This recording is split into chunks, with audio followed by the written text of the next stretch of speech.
बिस्मिल्लाहिर्रहमानिर्रहीम। बाप की वफ़ात के बाद हुजूर की पैदाइश। हजरत अब्दुल्ला की वफ़ात के बाद हजरत आमना पर ऐसा सदमा लगा कि वो अक्सर खामोश ही रहती थी, किसी से भी बात न करती, बहुत खामोश और गुमसुम सी रहती थी। उन्होंने खुद के लिए जीना ही छोड़ दिया था। सिर्फ पेट में एक बच्चा था जिसकी खातिर उन्होंने खुद को कुर्बान कर दिया था और अपने आप को समझाया करती थी कि ए आमिना, अब तुम्हारी सबसे बड़ी उम्मीद तुम्हारा ये बच्चा है, तुम्हें इसके लिए जीना है, तुम परेशान ना हो, अल्लाह तुम्हें अकेला नहीं छोड़ेगा। शोहर को याद कर कर के हजरत आमना बहुत रोया करती थी। वक्त गुजरता गया, दिन हफ्ते बन गए और हफ्ते महीने बन गए। हुजूर अपनी माँ के पेट में 9 महीने की मुद्दत पूरी कर रहे थे।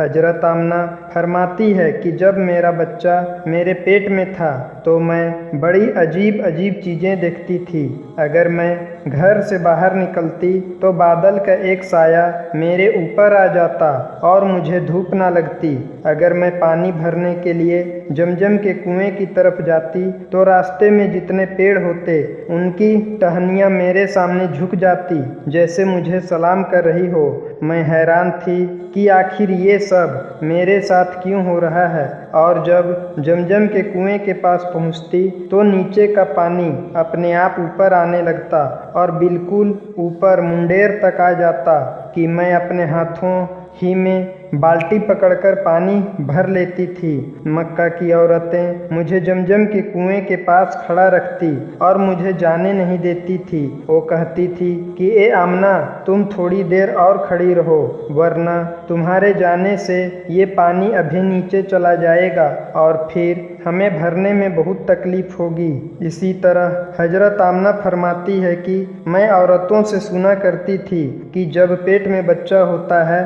तो माँ को बहुत ज़्यादा तकलीफ़ें झेलनी पड़ती है।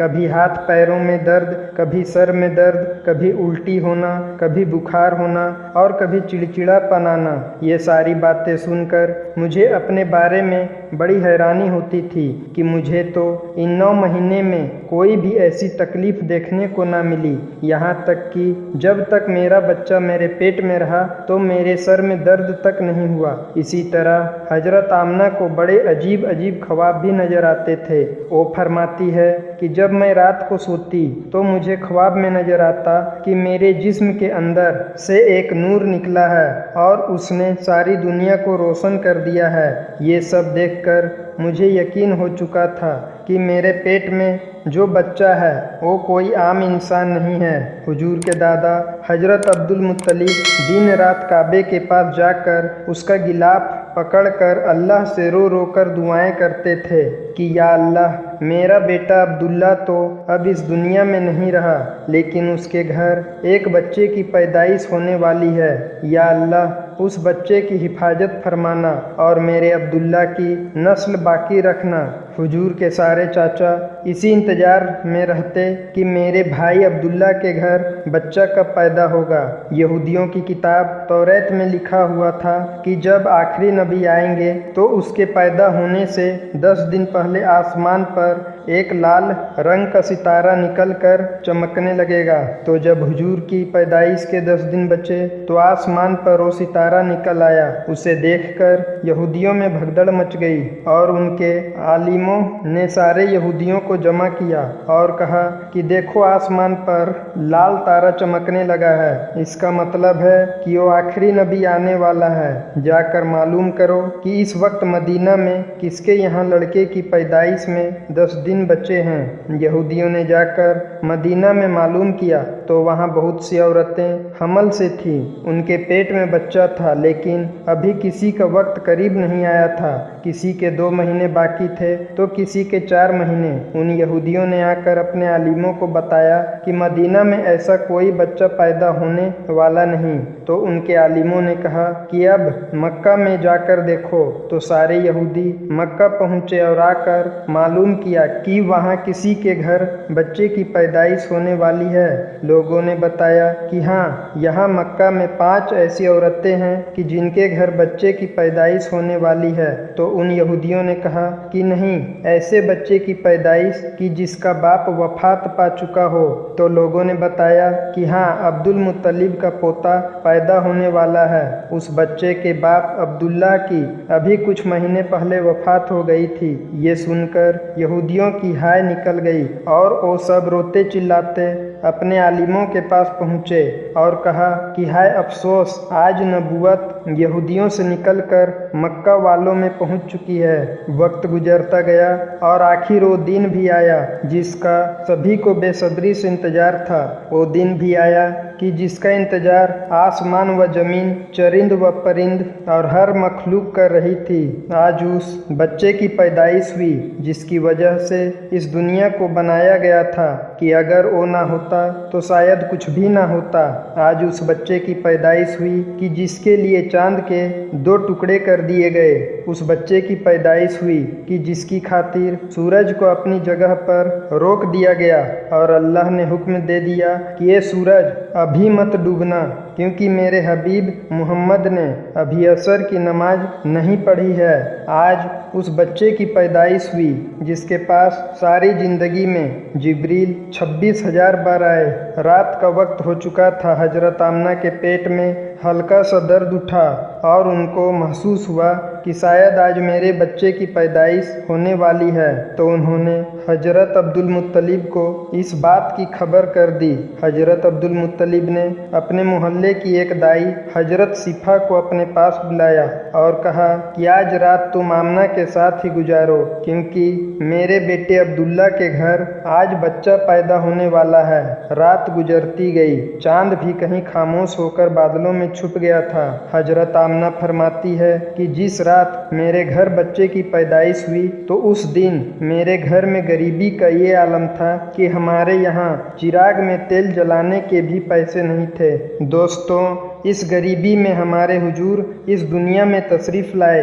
उस रात हजरत अब्दुल मुत्तलिब और उनके सारे लड़के घर के बाहर बैठे रहे कि अगर मेरे भाई अब्दुल्ला की बीवी के साथ कोई भी हादसा हो तो हम फौरन उसके लिए इलाज का इंतजाम करेंगे। और पूरी रात कोई भी नहीं सोया। रात ढलती जा रही थी, चांद भी खामोश होकर डूब चुका था। हर तरफ अंधेरा ही अंधेरा था। घर के अंदर भी अंधेरा, बाहर भी अंधेरा। सहरी का वक्त हो चुका था कि अचानक हजरत आमना के पेट में हल्का सा दर्द उठा और वो समझ गई कि अब बच्चे की पैदाइश होने वाली है। उन्होंने दाई सिफा को आवाज़ देकर कहा कि मुझे दर्द हो रहा है। 1 घंटा बच्चे की पैदाइश में गुजरा और फिर सुबह होने से कुछ पहले हमारे हुजूर इस दुनिया में तशरीफ़ लाए।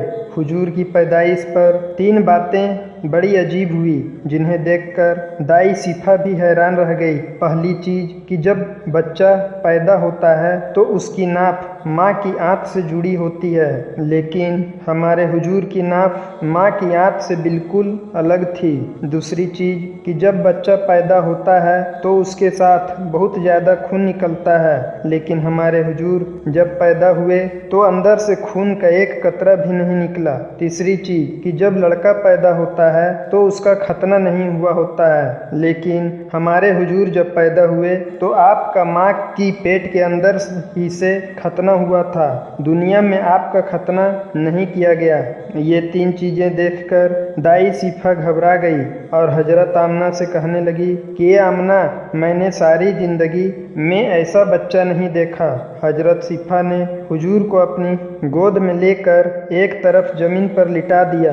दाई सिफा ने जैसे ही हुजूर को ज़मीन पर लिटाया तो हुजूर ने एक झटके से करवट बदली और घुटने टेक कर सीधे सजदे में चले गए। यह देख हजरत आमना की हैरानी की इंतहा ना रही। पूरे 15 मिनट तक हुजूर सजदे में रहे और फिर अपना सर उठाकर आसमान की तरफ उंगली से इशारा किया और सारी दुनिया को बता दिया कि ये लोगों, इस दुनिया को पैदा करने वाली जात सिर्फ एक अल्लाह की है।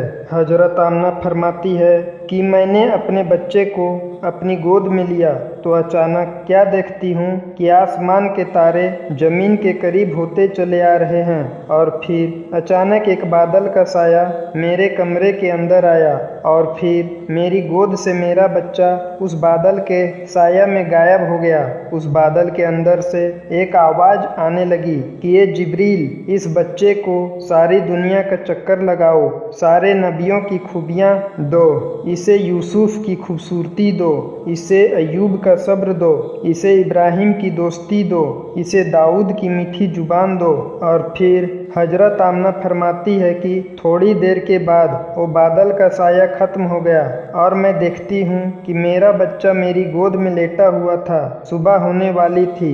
दाई सिफा ने बाहर निकलकर हुजूर के दादा अब्दुल मुत्तलिब को खुशखबरी सुनाई और कहा कि ये अब्दुल मुत्तलिब, तुझे पोता मुबारक हो। यह सुनकर रात भर के जागे अब्दुल मुत्तलिब की सारी थकान जैसे एक पल में खत्म हो गई हो और वो इतना ज़्यादा खुश हुए कि उनकी आंखों से आंसू बहने लगे और दाई सिफा से कहा कि जल्दी से मुझे मेरा पोता लाकर दो। दाई सिफा जैसे ही हुजूर को बाहर लेके आई तो नज़र पड़ते ही सबके होश उड़ गए कि इस कदर खूबसूरत बच्चा आमना के घर पैदा हुआ है। सारे चाचा भी अपने भतीजे को देखकर बहुत ज़्यादा खुश हुए, यहाँ तक कि जब अबू लहब की बांदी सुवैबा ने अबू लहब को जाकर खुशखबरी सुनाई कि ये अबू लहब, तुझे भतीजा मुबारक हो, तो ये सुनकर अबू लहब इतना ज़्यादा खुश हुआ कि उसने अपनी बांदी सुवैबा से कहा कि जा, मैंने तुझे भतीजे की खुशी में आज़ाद कर दिया। हजरत अब्दुल मुत्तलिब बहुत बूढ़े हो चुके थे, लेकिन फिर भी मारे खुशी के अपने पोते को गोद में लिए काबा की तरफ दौड़ते जा रहे थे। सारे मक्का वाले भी खुशी से नारा लगाते हुए हजरत अब्दुल मुत्तलिब के पीछे चल रहे थे। काबे के पास पहुंचकर अब्दुल मुत्तलिब ने अल्लाह से दुआ मांगी कि ए अल्लाह, मेरे पोते को सलामत रखना और उसे ज़िंदगी में बहुत बड़ा इंसान बनाना। शायद अब्दुल मुत्तलिब को पता ही नहीं था कि उनका पोता तो वो इंसान है जिसकी खातिर इस दुनिया को बनाया गया है। उनका पोता इतना बड़ा इंसान है कि अल्लाह ने मेराज के मौके पर उसे ज़मीन से उठाकर 7वें आसमान पर अपने सामने बिठाया और उससे बातें की। उनका पोता तो वो इंसान है कि जिसे मायूस देखकर और उसकी आंखों में आंसू देखकर आसमानों पर तहलका मच जाता था। हजरत अब्दुल मुत्तलिब ने काबे का गिलाफ पकड़कर अपने पोते के लिए दुआएं मांगी और फिर उन्होंने अपने पोते का नाम मोहम्मद रखा। मोहम्मद का मतलब होता है कि जिस इंसान की बहुत ज़्यादा तारीफ की जाए। ये नाम सुनकर मक्का वाले कहने लगे कि ये अब्दुल मुत्तलिब, ये एक अजीब सा नाम तुमने अपने पोते का रख दिया है, हमने तो आज तक ऐसा नाम नहीं सुना। तो हजरत अब्दुल मुत्तलिब ने जवाब दिया कि ये मक्का वालों, तुम्हें क्या पता कि मेरे इस बच्चे की एक दिन कैसी शान होगी, लोग इसके पीछे चलेंगे। एक बार हुजूर मदीना में अपने सहाबा किराम के साथ बैठे हुए थे तो हुजूर के चाचा हजरत अब्बास ने फरमाया कि ये अल्लाह के रसूल, मुझे बचपन ही में मालूम हो गया था कि आप बड़े होकर कोई बहुत बड़े इंसान बनोगे। हुजूर ने पूछा कि ये चाचा जान, आपको कैसे पता चला?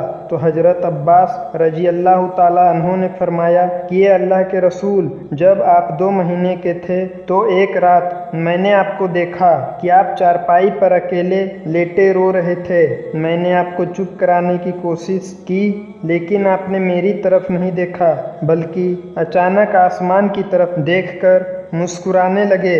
मैं हैरान रह गया और फिर मैंने भी आसमान की तरफ देखा तो मेरी नज़रें फटी की फटी रह गई। मैंने देखा कि चांद आपकी उंगली के इशारे पर नाच रहा है। आप जिधर उंगली ले जाते चांद उधर दौड़ता है। ये मंजर देखकर मैं समझ गया कि आप कोई आम इंसान नहीं हैं। हुजूर ने फरमाया कि हाँ मेरे चाचा जान, आप सही फरमा रहे हैं कि बचपन में चांद मुझे कहानियाँ सुनाता था, मेरे साथ खेलता था और मुझे रोने नहीं देता था। सुभान अल्लाह, ऐसे थे हमारे नबी कि जिसके घर में इतनी गरीबी थी कि उनकी माँ अपने इस यतीम बच्चे के लिए एक खिलौना तक नहीं खरीद सकती थी, तो अल्लाह ने चांद ही को हुक्म दे दिया कि ए चांद, तुम मेरे महबूब के लिए खिलौना बन जाओ और उसे रोने मत देना। हुजूर की जिस दिन पैदाइश हुई तो उस दिन दुनिया में जितने भी भूत थे वो सब जमीन पर औंधे मुंह गिर पड़े। ईरान के बादशाह के दरबार में 1000 साल से एक आग जल रही थी। वो लोग आग की पूजा करते थे। हुजूर की जिस वक्त पैदाइश हुई तो एकदम वो आग बुझ गई और उस बादशाह ने अपने महल में अपनी शकल की 14 लाटें बनवा रखी थी। हुजूर की पैदाइश पर वो सारी लाटें धड़ाम से जमीन पर जाकर गिरी। अगले दिन दोपहर के वक्त एक यहूदी आदमी अपना कुछ सामान बेचने के लिए मक्का आया हुआ था, तो उसने आसमानों पर देखा तो उसे वो सारी निशानियां दिखने लगी जो आखिरी नबी के पैदा होने की निशानी थी। तो उसने मक्का वालों से पूछा कि क्या आज किसी के यहाँ कोई बच्चा पैदा हुआ है? तो लोगों ने बताया कि हाँ, फला फला औरत के यहाँ लड़का हुआ है। उस यहूदी ने कहा